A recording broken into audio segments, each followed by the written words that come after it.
it's a bonnet day. And yeah, actually, I did look back at my past two videos. That's two videos where I did not wear a bonnet. So I felt like I could be kind of lazy this week. I don't think I've ever understood those videos. Like, there's only so many ways to study. And I just feel like if you wanted to study, you would study. Because you didn't want to study, you're procrastinating your studying by watching someone else on YouTube study. Just study?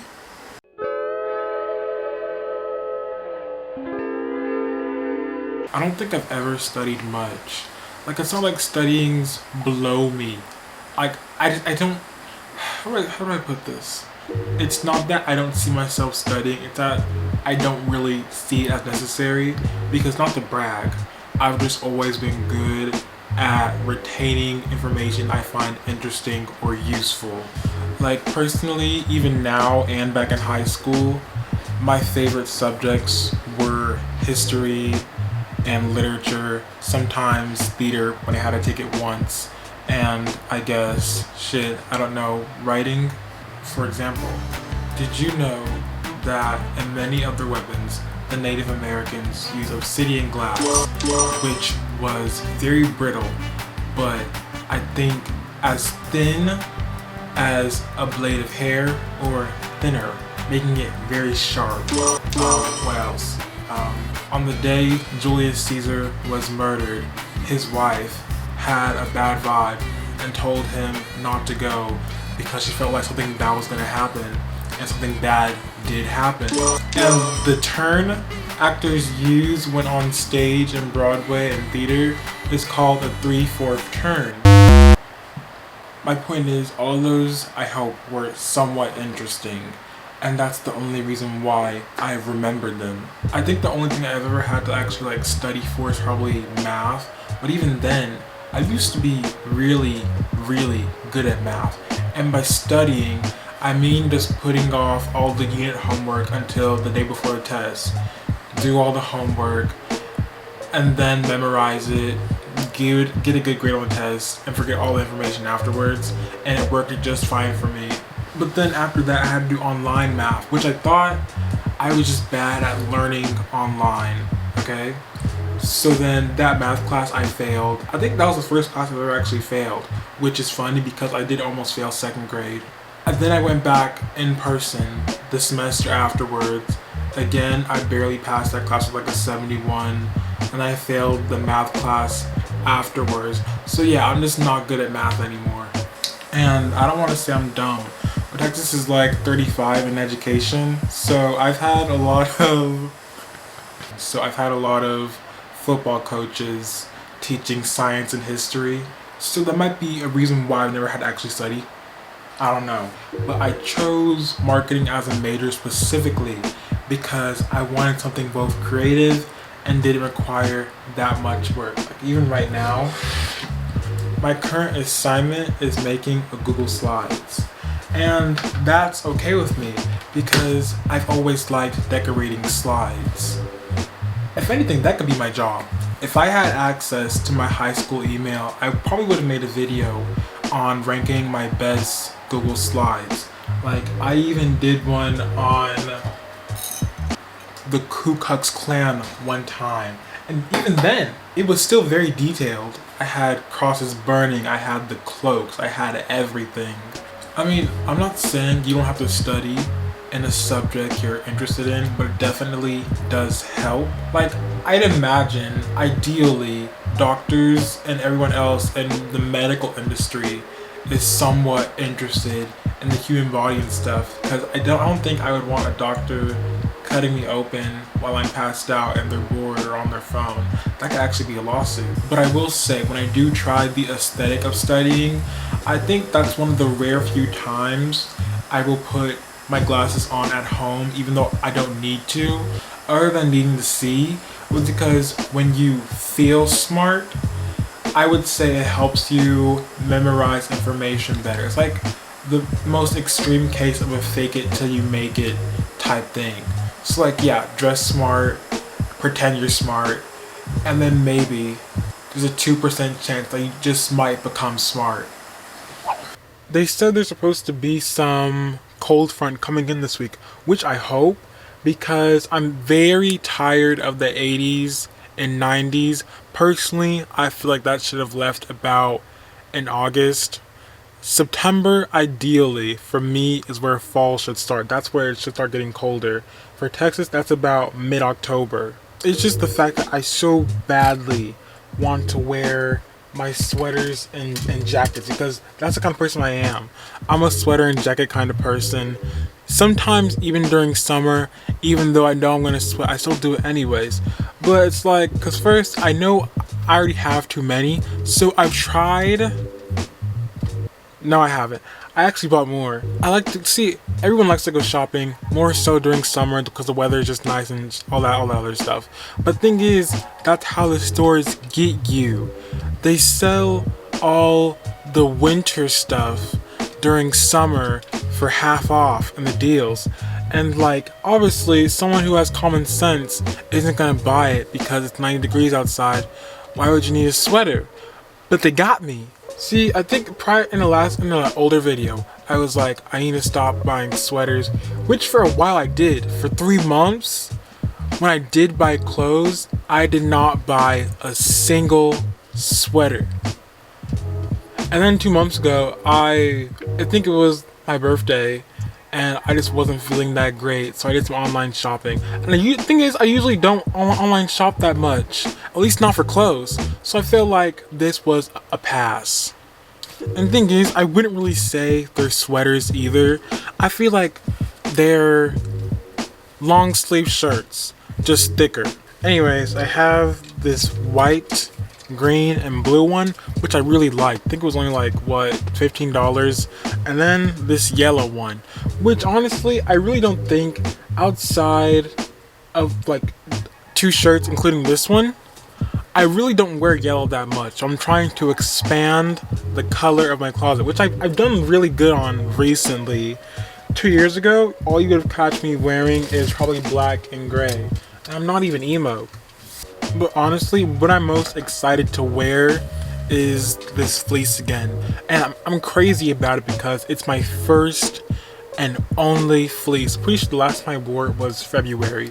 So the last time I was able to comfortably wear any of these sweaters, so half my closet, was February. Yeah, I'm pretty sure everyone has a fleece or something like it. But it's just like a portable blanket. I love it. But the story about how I got it was hilarious. Because I'm pretty sure it was Christmas break. I was trying to get service hours for graduation. Things didn't go as planned. I couldn't find a place. So I was walking around waiting to get picked up.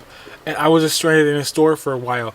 But things felt like, no, it was Black Friday. Yes. I was just walking around waiting for my ride to come. But thing is, I was so obviously being watched. I think they thought I was gonna steal racial stereotypes and all that other shit. In my first 10 minutes there, I had already been asked if I needed help probably 3 times. And the energy was just so weird. I just decided, okay, shit, let me go buy something so y'all stop watching me. Cause thing is, you don't need to watch me. I got money, okay? I can buy the entire store. At first when I bought it, I was like, I can't believe I bought this stupid ass sweater. But then probably like a week when I first wore it, I actually started liking it. So the question is not what racism does against you, but what racism can do for you. What I want to happen this fall is the return of YouTube Rewind. Like, I know I already talked about it in a couple months, almost a year ago, but I'm still looking forward to it because back in 2020 and 2021, you had the excuse of the pandemic. You couldn't really gather people in large masses to come film one video together. It just wasn't worth the health risk. Now that we have vaccines and stuff has returned back to normal, you could do a YouTube Rewind. In my other video, I gave like suggestions that I forgot, that I can't list off the top of my head, that they could do to make it better than 2018, which a lot of people just didn't really like, even though when I rewatched it, it really wasn't that bad. It was just a hate train for the fun of it, and like with all hate trains, people just bandwagon, and more people hop on it. It's like a snowball effect, and everyone just like, oh, everybody hates it? Okay, I'm gonna hate it as well. But overall, if you were to watch it again, it really wasn't that bad. Were there some cringy moments? Yes, no one's gonna deny that. Quit horsing around! But one thing I noticed is things don't trend on YouTube like they used to. Because I would say, with my whole heart, prior to, I guess, 2020, before the pandemic, if things were to trend on social media, they would originate on YouTube. Or if they were to originate on, I don't know, Reddit or Instagram or any of those other apps, they would make their way to YouTube, which would allow them to explode and then just go on to more social media apps. However, that does not happen anymore. Like, YouTube is by no means dead. Personally, I see YouTube as like secondary to TV, or on the same level as TV and Netflix and all those other streaming services. However, things don't trend on YouTube from what I see and go to other apps. It's more like things now really trend on TikTok and stay on TikTok. If I can just recall from my memory, the last thing to blow up on YouTube universally, I'd probably say was Among Us. And that was in 2020. It is 2022. What can anyone say has blown up from YouTube since? And obviously, you can't do rewinds of trends from a competitor. That's just dumb. So then I was like, okay, why doesn't TikTok capitalize on this and, I don't know, make their own rewind? I mean, they already copied, what was that app called again? Be Real. Personally, I think that app is stupid as well. But they already copied that app, so I was like, okay, why not just copy YouTube Rewind? But the thing is, there's so many trends simultaneously blowing up and dying on TikTok all at once that it'd be impossible to capture the biggest ones because there's so many of them and put them all into one thing and be like, this is the biggest trends of the year. It's impossible. They form and die so fast. Something that could be popular last week and everyone finds it funny 2 weeks after, or shit, maybe even a week now, it'll be cringy and dead, and people will be like, I never found it funny, even though they were the main ones laughing. But that's besides the point. Actually, I'm gonna have to correct myself on an earlier point I made. Something that blew up on YouTube, TikTok, literally every social media app back in 2021, I would say, was Squid Games. There were Squid Game challenges and making the little sugar cookie things, and they didn't make a YouTube Rewind. They missed their chance on that. That's completely on them. YouTube needs to find a way to compete with TikTok when it comes to trends, or not, or they could just fade into irrelevance. Personally, I don't want that to happen, because even though TikTok, it's fun, I'm not going to deny that. However, out of all the social media apps, I will still say YouTube is my favorite one, even though I don't really consider social media. And then, after that, is TikTok. Instagram is definitely an app. But yeah, stop being a bum, get your ass up and work, and start doing YouTube Rewind again. It's not that hard. Nobody wants to work these days. Okay, to finish off the video, I think I'm going to do another things that make me go, or I hate session. Okay, so currently on TikTok, that godforsaken clock app, yet again, people are now starting outfit of the days in nothing but their underwear. Like, you have the ones who are all cutesy about it, like, get ready with me. But then you have the ones, I'm gonna call them predators. Yeah, that's what I'm gonna call them. The ones who are purposely doing it and pulling up their pants slow. I mean, I guess for girls it's shirts and for guys it's pants. They'll like put on their shirts slow to get a bounce, and the guys will pull on their pants slow to get a bounce. And it's like, with the guys, it's even more embarrassing because you had to smack it around before you started the video for the effect you wanted. Yeah, and I know you did. And the thing is, like, everyone's chasing authenticity, or what they perceive as authenticity, which to some people might be starting in your underwear pretty much naked for an outfit of the day. at light speed. And it's like on an app where you know there are a lot of children. I know y'all aren't oblivious. You can literally check your analytics on your following base and see the age of people who follow you. So if you know they're like 16 or 15 or whatever, why are you in your underwear? You could have so easily started the video in just another outfit and you like the snap fingers thing where you change into the clothing item you brought out. It was that simple, but you chose to be naked.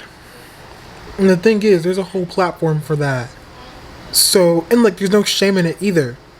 So go do that rather than getting naked in front of kids. It's one step away from that platform that can't be named unless I want to be demonetized, even though I can't be demonetized. But still, it's not right.